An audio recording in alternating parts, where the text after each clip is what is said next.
Game hunting, game pricing, they go hand in hand. Today I want to talk about how game hunting and game pricing has changed within the last 10 years, at least in my experience. So let's dive in. Oh, Goodwill. Oh, how times have changed for Goodwill hunting. I remember about 10 years ago, you can go into Goodwill and see all kinds of games for Wii, 360, Xbox, DS, Super Nintendo, Paperboy 2, for example. I remember this is the only Super Nintendo game I've ever found at my local Goodwill, and I think I paid about $5 for this copy. It is actually my favorite of the Paperboy series. I love this game. I have so much nostalgia with it. Throwing papers at different random shit is so fucking hilarious. That was my favorite part about this game, is causing fucking chaos. But besides the point, nowadays Goodwill, you're lucky if you can find any kind of shovelware games, period. Because there's different factors as to why that happens. Number one, resellers. Resellers have come in droves whenever it comes to this day and age because, they go in, they see a game, they pick it up. Of course, they'll price check it to see if it's sellable or not. And then if it is, they'll take it. And then where's the good stuff for us collectors? I mean, that's just how it is because a lot of people do that as their main job now or a side hustle. There's nothing wrong with that, but when it comes to retail, Goodwill is a thrift store technically, but it's still a retail store where people come to get good deals. And when resellers come in and take everything from a collector like us, what the hell else do we have to get? I don't want to pay top dollar for stuff whenever I can get it cheap at Goodwill. Now that's not the only factor that comes into play whenever it comes to Goodwill. Number two, Goodwill themselves. Now some Goodwills, not mine luckily, knock on wood, does not put stuff online, but a lot of them do. So if they see something that's like worth money, a game, they'll put it on their online website for people to buy, basically at price charting level or above eBay level, depending on what they look up and who puts it on there. So that's not the only, reason why resellers are a problem. It's also Goodwill themselves. But luckily, not every one of them do that. And of course, like I said, back in the day, this stuff was so cool to find. Another thing that I found a long time ago was my second copy of Diablo. $1 for this, and now this game is so expensive. I think last time I checked it was going for around $100 CIB. It was up to $150 at one point, but I don't remember. It's been a while since I've checked because I have it in my collection, so there's no point for me to do that. But like I said, I still get lucky and find things here and there, but not really really good scores like this. Recently I just picked up Risk for PS2 for like $3, and I think it goes for about maybe 10. I want to say it is CIB, and it is pretty minty, for a PS2 game. I do still collect loosely for PS2 whenever I see something I don't have, even sports titles, because every game needs a home, and here it will stay if I want to keep it, of course. If not, I have friends I can, trade with, and then of course, find other places for them to go within the gaming community.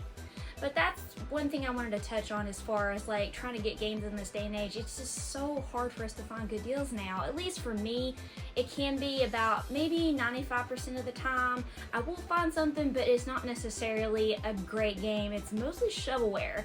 But at least I'm happy to see stuff still being put on the shelves at my local Goodwill. Thrift stores. A dime a dozen. I can't really find a lot in thrift stores in this day and age because people are slowly but surely starting to look at prices on eBay. So of course they're gonna put stuff in their store to match. But sometimes I get lucky and on the off chance it's a really, really good deal. But a long time ago, I used to be able to find games for like $1 or $2 a piece at thrift stores. Now I don't really have any thrift stores but Goodwill near me. So these were from about probably over 10 years ago. This is Zelda 2, Link's Adventure, and then of course we have The Legend of Zelda. Both of these gold carts, guess how much they cost me? Just $1 each. That's it, and they both work, both in great shape, and these are still play great.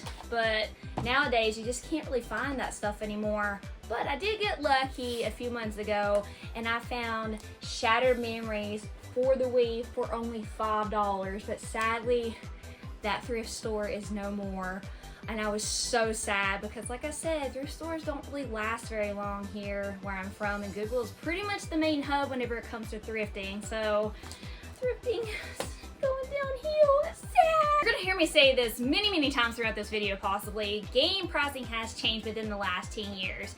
And one site that I found out that existed was pricecharting.com. I had no idea about its existence until I started going hardcore on my collection, meaning going for a full PS1 set. And another thing is, I didn't know about a lot of online retailers either, like DK Oldies or Lukey Games. So naturally, I'm gonna dive in to see what their pricing's like. And honestly, they've been fair. You know, in this day and age, whenever I go to a retro store, 9 times out of 10, stuff's either gonna be overpriced, underpriced, or right at market value. So it really just depends on the title, what store you go to, and then again, you know, stores need to make a profit, you know, there's overhead, there's paying employees, and while I understand that, you know, I want the most for my money, and honestly, online has been the way I've went for a lot of my collection, especially going for my full stuff that I have, especially PS1 games. Like, you know, DK Oldies, for example, one thing I like about DK Oldies is that, number one, if you buy something for over 10 bucks, you get free shipping. With Lukey Games, it's $25 and you get free shipping. So DK is definitely the winner whenever it comes to free shipping because it's only $10 and you can get a lot of stuff, you know, on their website for really good deals, at least in my experience. I've been buying from them for 2 years and I've added a lot to my collection from that online retailer. Now, of course, a couple of examples are long box games. My long box game has been on point this year. Doom was one of the ones that I actually bought from them, and it is minty, and it's one of my favorite games on PlayStation 1. Yes, I'm a big Doom fan. Another one, my favorite fighting series of all time, Tekken. Tekken long box, bought it from them, minty, great price. Now, on the other hand, whenever it comes to the other retailer that I buy from, Lukey Games, I've not had the best luck with them. I'd still buy from them because they have some pretty good deals on PlayStation 1, but I mainly stick to mid-tier, which is about between like 20 or lower, well, 20 to 30 typically, and then lower because of the experiences that I've had with them. You all know, if you've seen the videos from the past, you know I've had broken cases. I've gotten greatest hits. These are 2 of them, for example, that I did not order. But I've already went through the rigmarole of contacting their online support, and it was just a shit show, but I don't want to rehash that. My point about what I'm talking about now is that I had to turn to basically online retailers because of the pricing, because eBay's something that I have not trusted for the longest time, and now I recently just started giving it another shot because I've been burned so many times on there.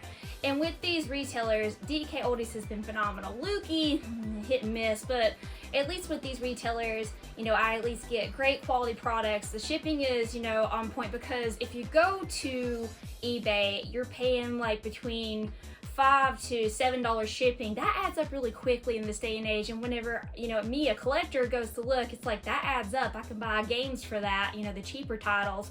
So I would rather shop at these retailers versus on eBay if possible. So that's one thing about, you know, the gaming market that has changed, is that, you know, these online retailers are popping up, and they're actually a very good benefit for the gaming community, at least in my opinion. Speaking of eBay, let's talk about the online auction sites, Mercari and eBay. So as I've mentioned previously, eBay I've put on the back burner for the longest time because too many burns for my liking, but as you start collecting, you start getting more and more into the collecting, you have to be like, okay, I have to do this because 9 times out of 10, if you go to a retro store or an online retailer, you might not be able to find what you need for your collection to complete it. So you go to the dark side, eBay and Mercari. Mercari is not as bad as eBay, but I'll get into that. So I finally relented, and you know, pricing has fluctuated over the past couple years from what I've noticed. Of course, there's a lot of resellers that are on there jumping on, you know, doing their side hustle, making a profit, you know, going to flea markets, retail stores, and other things, you know, to sell games for around price charting. But sometimes you can still find slippage. Well, as I like to call slipping. You can catch them slipping on the pricing, or they just want to get rid of something, but that's normally very rare, mainly it's for a profit. But there is still the bidding option. Now, I try to stay away from that because 9 times out of 10, I'm not going to win. But I did win one recently, and that was for Persona 3 FES. I paid about $36 for this copy. It was CIB, and I was really excited to, you know, get it, and I'm playing through it, and I love it.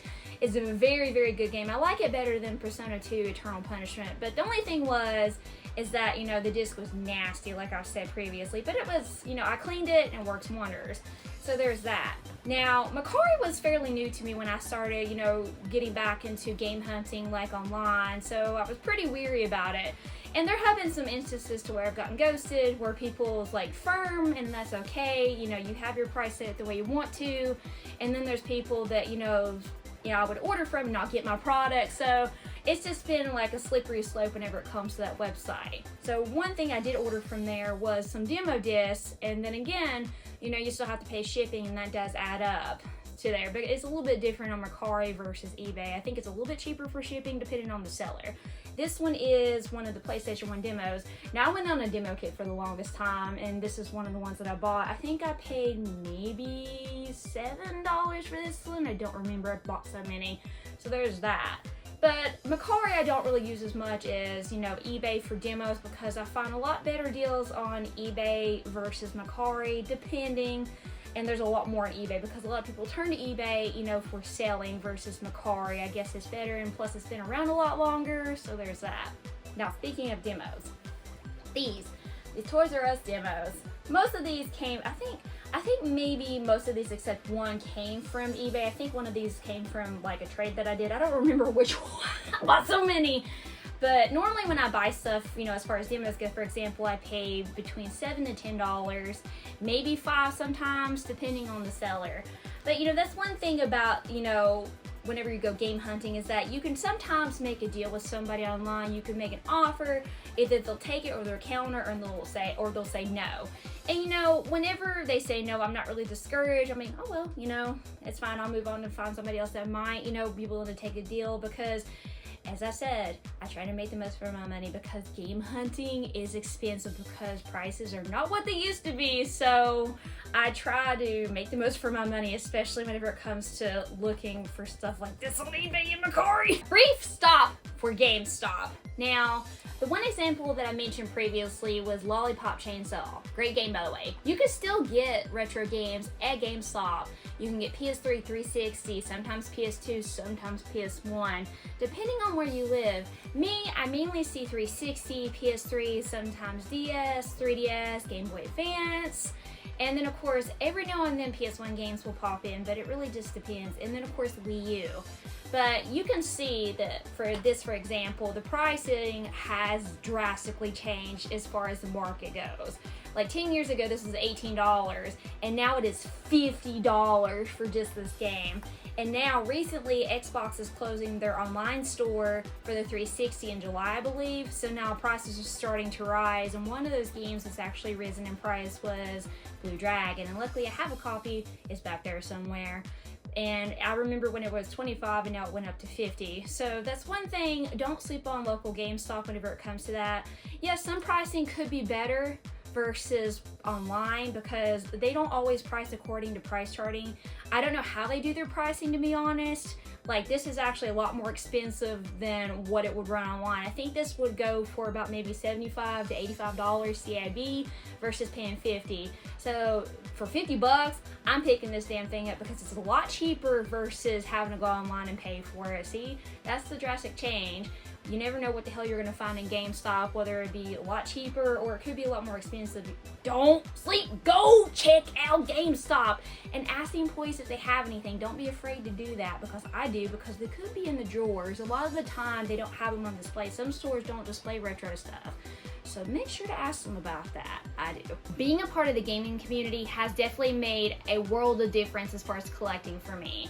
Now, whenever I go game hunting, whether it be flea bagging, thrifting, Goodwilling, whatever the case, I'm always on the hunt, because there's always something that may be there that someone needs for their collection and I can do a trade for trade with. What do I mean by that?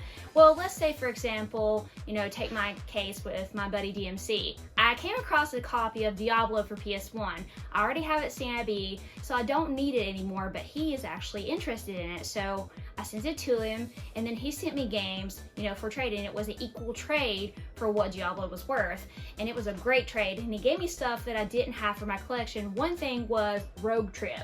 I did not have this, so of course that system that we have in the gaming community, that helps out a lot of people. You get stuff for your collection, they get stuff for their collection, it's a win-win. So that's one thing about game hunting for me that's changed, is that now that I'm part of that community, it makes it a little bit easier.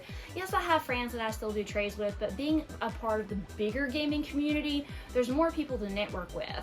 And of course, another example is, I have friends that have stock, they're gonna sell me stuff for really good deals. Take these three games for example. Now, I don't really collect a lot for Super Nintendo, but there are some games that I still want to reclaim for my collection. Now, one of these games, I had played Final Fantasy VI on PS1, the PS1 port, and that's the only time I've ever played it, just once, and I loved it enough to where I bought a complete copy, CIB, for Super Nintendo from a buddy of mine for a really, really good deal.